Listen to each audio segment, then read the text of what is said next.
Ina Fried to talk about the iPhone 5. Now, there's no doubt that the iPhone 5 has been successful to date since its launch, but do sales actually pale in comparison to previous versions of the iPhone? And that's what we're going to talk about today. Ina, thanks for joining me.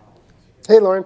So our colleague John Pachkowski wrote a post about this, and he said it was a great headline, something about is iPhone 5 getting kicked in the ASP. Tell us a little bit about this. Sure. So jargon alert, when we're talking about ASPs, we're talking about average selling prices. And this is important because, as we look at how profitable a phone company is or any hardware manufacturer, whether that curve is going up or down is really important. How much money per device are they getting? And so the study that John wrote about has to do with the mix between the newest iPhone, and for the last couple of years, Apple's strategy has been to hit lower prices by offering the older iPhone. So right now you can buy the iPhone 5, but you can also buy last year's model, the 4S, or even the year before that's model, the iPhone 4. Right. JR, can you pull up that full screen that we've got there of the iPhone 4S? We've got, okay, so there's the percentage of all iPhone sales based on the first month on the market. So the iPhone 5 accounted for 68% of all iPhone sales its first month. Compared with the iPhone 4S, 90%.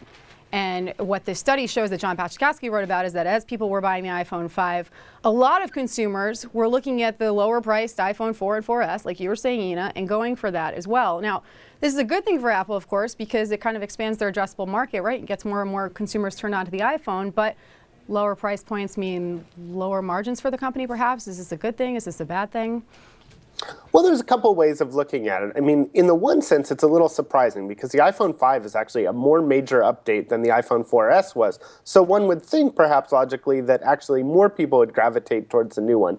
But I think what this is showing is actually two things. One, the iPhone in the US and other developed markets is hitting a broader range of consumers. So, my dad bought one a couple of years ago, and he was like, I don't need the latest one. So I think there's more people like that that are just interested in moving to their first smartphone and maybe don't want to pay very much. And so here's where Apple's strategy has really paid off. What they're doing is they're not introducing a range of products, but they are hitting a range of price points by keeping around the old models. Also, internationally, I think the iPhone people in other countries often buy them unsubsidized, meaning they're not paying $99 or $199. They're paying $500 and $600 for that iPhone. So having the older models around allows them to be slightly less expensive as opposed to free or cheap where they are here with a contract. And there's also some data that shows, we have another full screen for this, if we could pull this up. Relatively few people are buying models with a lot of gigabytes. You see there, only 9% of those that purchased the iPhone 5 in the first month bought the 64 gigabyte model.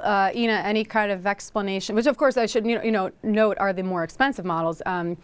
Is this due to the rise in cloud services or $100 for each of the two higher memory things, and that's way more than the cost of the memory. Now, personally, I run out of space, and I hate getting halfway through my contract and realizing that I'm already filled with photos and music. So I pay that grudgingly for the extra memory, but I think the average consumer is saying, hey, that's not a good value for me. Plus, these days you can store a lot more in the cloud. People are streaming their music over things like Spotify, so they don't necessarily need as much stored on the device. And as you say, it's just expensive.